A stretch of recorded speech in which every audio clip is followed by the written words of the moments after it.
ကိစ္စတစ်လေးတစ်ခုပဲတကယ်အသုံးဝင်တဲ့ကိစ္စတစ်ခုပြောပြမယ်ကျွန်တော်ဖုန်းကဒီနေ့အားကုန်သွားအားခုံငန်းကြီးဖြစ်သွားဘူးเนาะအားမလောက်ဘူးဖြစ်သွားခြင်းဖုန်းသုံးတာများပြီဒါပေမဲ့တခုကံကောင်းတာကဘာလဲဆိုတော့ကျွန်တော်တို့ဂျပန်မှာသုံးနေ charger spot အဲ့ဒါကအခုထိုင်းမှာလည်းရှိကြည့်လိုက်တော့အနီးနားမှာလည်းရှိရတယ်ဒီကနေပြီးငားလိုက်တယ်ပေါ့နော် charger spot ကိုဂျပန်မှာပဲသုံးလို့မဟုတ်သုံးလို့ရမှာပေါ့နော်ဂျပန်ကနေပြီးထိုင်းလာရင်ထိုင်းမှာလည်းအရေးပေါ်အနေနဲ့သုံးလို့ရအရင်လည်းအသုံးအဲ့တော့တကယ်လို့သာကိုက power bank တွေပါစောင်းနေဆောင်ထားမရှိဘူးဖုန်းကလည်းအားကုန်တတ်တယ်သုံးရတာများတယ်အရေးပေါ်ဖြစ်သွားပြီဆိုတဲ့အခါကျရင်အဲ့ charger spot ဆိုတဲ့ application လေးပေါ့နော်အဲ့ကျွန်တော်ပြမယ်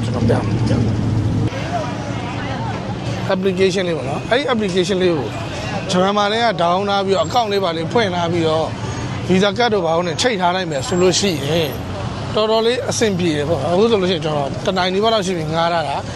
ဒီမှာအဲ့မနေရတယ်များတယ်အဲ့တော့အဆင်ပြေတယ်အဲ့လေးတခုပြောပြတာပါရေးပေါ်ဖြစ်သွားခဲ့လို့ရှိတော့ပေါ့နော်ဖုန်းပါတယ်ပိတ်သွားတယ်ပါနဲ့ဆိုဒီမှာ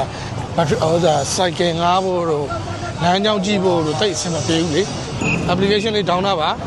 နော်အဲ့လေးအဆင်ပြေပါတယ်အဲ့လာပြောပြပါခုန charger spot ရဲ့ power bank လေးကပြန်အပ်တာလေလွယ်တယ်ဗျာ 7-Eleven ရှိရ 7-Eleven မှာသွားပြီးတော့ခေါင်းနာကလက်တီထိုင်တဲ့လူကိုပဲ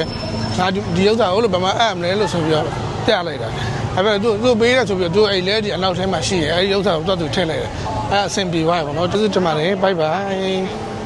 အဆင်ပြေမှထင်ပါတယ်